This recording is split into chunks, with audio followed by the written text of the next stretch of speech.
Hi guys, welcome back to my YouTube channel. My name is Melissa, and if you're new here, I'm always here on Mondays, Wednesdays, Friday, and every other Saturday, and I talk about true crime, missing children cases, and I also talk about important topics.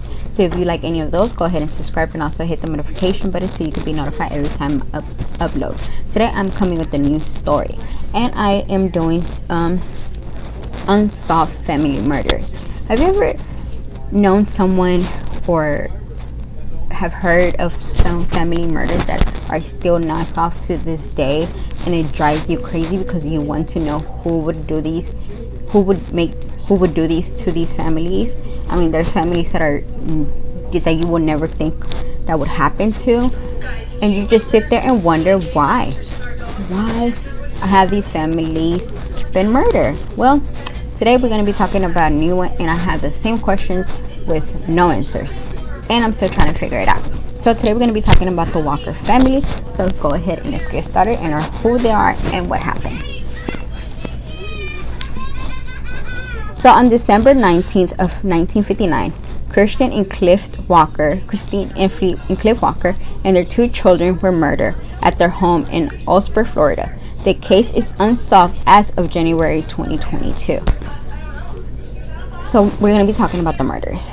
Authorities believe that the 20-year-old Christina Walker arrived at the family farm home around 4 p.m. on Saturday, December 19th of 1959, where she was raped and then murdered by a gunshot. Her husband, Cliff, 25, they then arrived with her 3-year-old son, Jamia, and 1-year-old daughter, Debbie. Cliff was ambushed and killed by gunshots. Jamia and Debbie were then murdered. Jamia was shot and Debbie was shot, in addition to being drowned in the bathtub. The actual cause of death is unknown, and she could have been shot in the bathtub. News stories note there were gifts around the Christmas tree. Physical evidence left at the scene included a bloody cowboy boot, a cell phone stripped from a cool cigarette wrapper, and a fingerprint on the bathtub 50 handle. A serial killer named Emmett Murray Spencer confessed to the murders, but the confession was discredited by Sorrento County Sheriff Rosa Boozer, who labeled Spencer as a pathological liar. Spencer's confession was determined to be clever, conducted from real murders written up in newspapers and true crime novels that he liked to read. In 1994, a bartender in Sternberg, Pennsylvania, contacted the Sarasota County Sheriff's Office, claiming that one of her customers had busted of killing the Walker family. This tip was never verified. Police never identified any motive, and 587 people were suspect at one time or another. This case remains open. In 2012 developments, in 2012, the Sarasota County Sheriff's Office began investigating possible links between the Walker family murders, the Perry Smith and Richard Dick Hitchcock, who had been convicted and executed for the 1959 murder of the Closure family in Colomb, Kansas. The Carter murders were the topic of Trump campaign in 1965 best-selling true crime book In Cold Blood. While the book devoted several pages to the Walker case, it dismissed a possible connection to Hitchcock and Smith, asserting that the two men had an alibi for that day. However, records and witness accounts collaborated by Kansas and Florida investigators show servers, faculty, constructions, and copying account.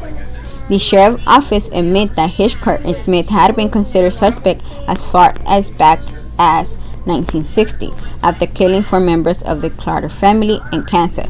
34 days before the Walker murder, Smith and Hitchcock fled to Florida in a stolen car and were spotted at least a dozen times between Tallahassee and Miami. The pair checked into Miami Beach Motel about 4 hours from the Osprey and checked out in the morning of the Walker murders. At some point that day, Smith and Hitchcock bought items at the Central department store just a few miles from the Walker home. But witness says that the taller of the two men had scratches up faces.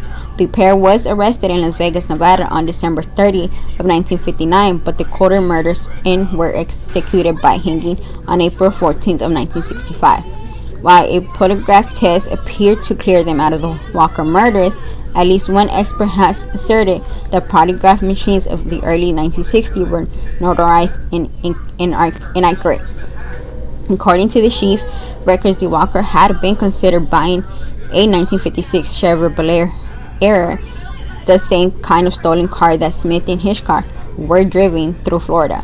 It is there before belief that Smith and Hitchcock may have gained entry to the Walker home on the present of the selling their car. In December 12, Sarasota County investigation announced that they were seeking an order to exhume Smith and Hitchcock's body from Mountain Municia Cemetery in the hopes that the machinery DNA extent from their bones could be matched to scene found at the Walker home.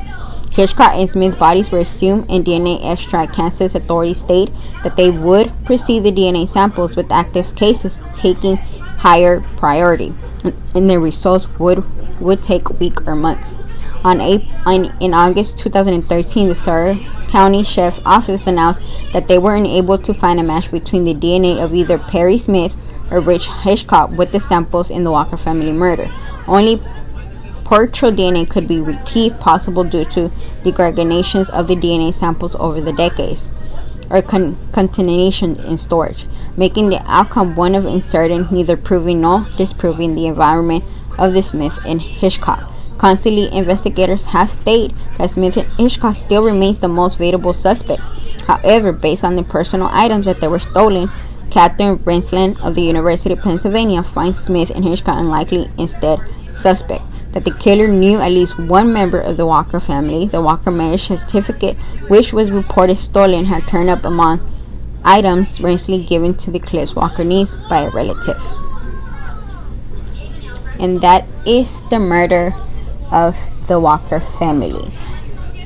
I don't know what to believe. Like, they sound like suspects to me, but I don't know. I don't know if I want to say yes or I want to say no. Like, I'm in between.